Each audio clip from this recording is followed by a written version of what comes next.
astre du jour, qui touche à la cime des monts, semble du haut des cieux retirer ses rayons, comme un pêcheur, le soir, assis sur sa nacelle, retire ses filets, d'où l'eau brille et ruisselle. Le ciel moins éclatant laisse l'œil, en son cours, de l'horizon limpide embrasser les contours, et d'un vol plus léger, faisant glisser les ombres, tous ces reflets fondus dans des teintes plus sombres, comme un prisme agitant ses diverses couleurs, varie en s'éteignant ses mourantes lueurs. Par un accord secret s'éteignant en mesure, les flots, les vents, les sons, les voix de la nature, sous les ailes du soir tout paraît s'assoupir. Le ciel n'a qu'un rayon, le jour n'a qu'un soupir. Harold, assis au pied de l'arbre au noir feuillage, contemple tour à tour les flots, les cieux, la plage, et, recueillant le bruit des bois et de la mer, semble s'entretenir avec l'esprit de l'air.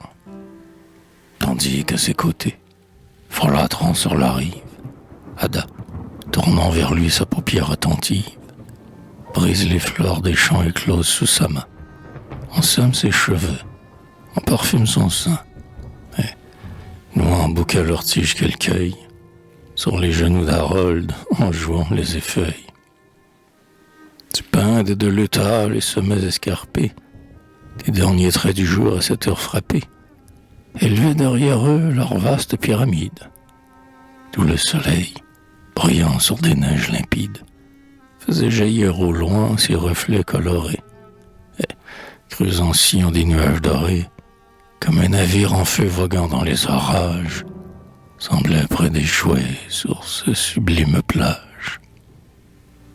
S'abaissant par degrés de coteau en coteau, les racines des monts se perdaient sous les eaux. Là, comme un second ciel, la mer semblait s'étendre et reposait les cieux dans un azur plus tendre.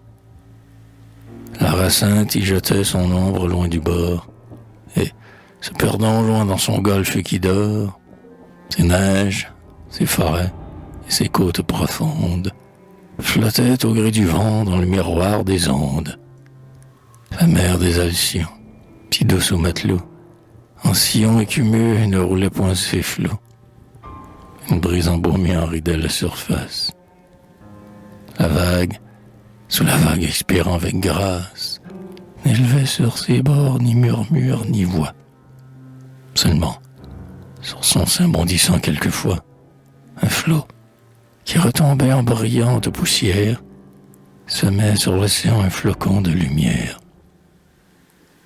Fuyant avec le jour sur les déserts de l'eau, le vent arrondissait le dôme d'un vaisseau, ou faisait frissonner, sous la mât qui l'incline, le triangle flottant d'une voile latine, que le soleil dorait de son dernier rayon, comme un léger nuage au bord de l'horizon.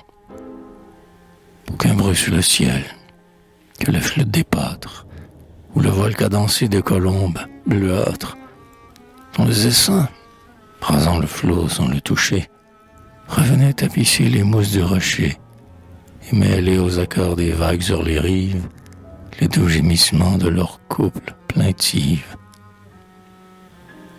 Enfin, dans les aspects, les bruits, les éléments, tout était harmonie, accord, enchantement.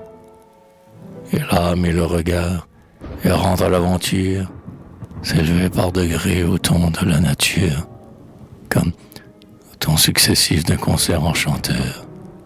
Une musique élève et fait vibrer le cœur.